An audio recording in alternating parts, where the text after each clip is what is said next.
कदी पंजाब दे पिंड साह लैंदे सी मिट्टी दीयां खुशबूआं नाल, पसीने दी महक नाल ते हलाल मेहनत दी गूंज नाल। सुबह हुंदी सी मुर्गे दी बांग नाल ते हर घर विच एक नई उम्मीद जागदी सी। लोग तड़के ही खेतां वल टुर जांदे सी, मोढे ते कई ते हत्थ विच दातरी। दिल रब ते मुकम्मल भरोसे नाल भरिया हुंदा सी। पिंड दीयां गलियां कच्चियां सी पर उन्हां विचों इखलास दी चमक आंदी सी।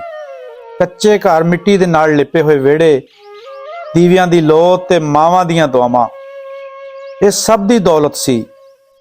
लोहार दी हथौड़ी जदों संदां उत्ते वजदी सी तां इह सिर्फ लोहा नहीं कुटदी सी, इह पिंड दी किस्मत कढदी सी। हल, दाती, कुहाड़ी कई उन्हां हत्थां विचों बनदे सी। तरखान दी दुकान दी गल करिए तां तरखान दी दुकान ते हर वेले लोकां दा रश लगा रहिंदा सी। मंजियां, पीढ़ियां, दरवाजे, खिड़कियां, हर चीज़ उस दी दुकान ते तैयार हुंदी सी।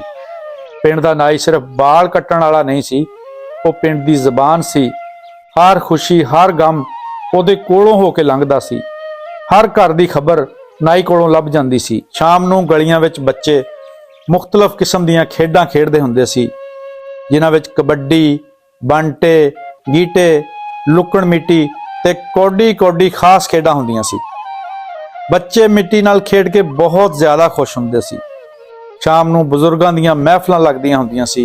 बजुर्ग बैठ के किस्से सुणांदे हुंदे सी, पर अज वो महफिलां डिजिटल हो गईयां ने। इन्हां बैठकां दी रौनक WhatsApp ग्रुपां ने खो लई है। उस वेले रिश्ते मुहब्बत नाल नापे जांदे सी, नफा नुकसान नाल नहीं। वक्त बदलिया, वो हथौड़ी चुप हो गई, वो दुकानां वीरान हो गईयां, वो गलियां सुनसान हो गईयां। पिंड तां ओही ने पर रूहां हौली हौली खामोश हो गईयां।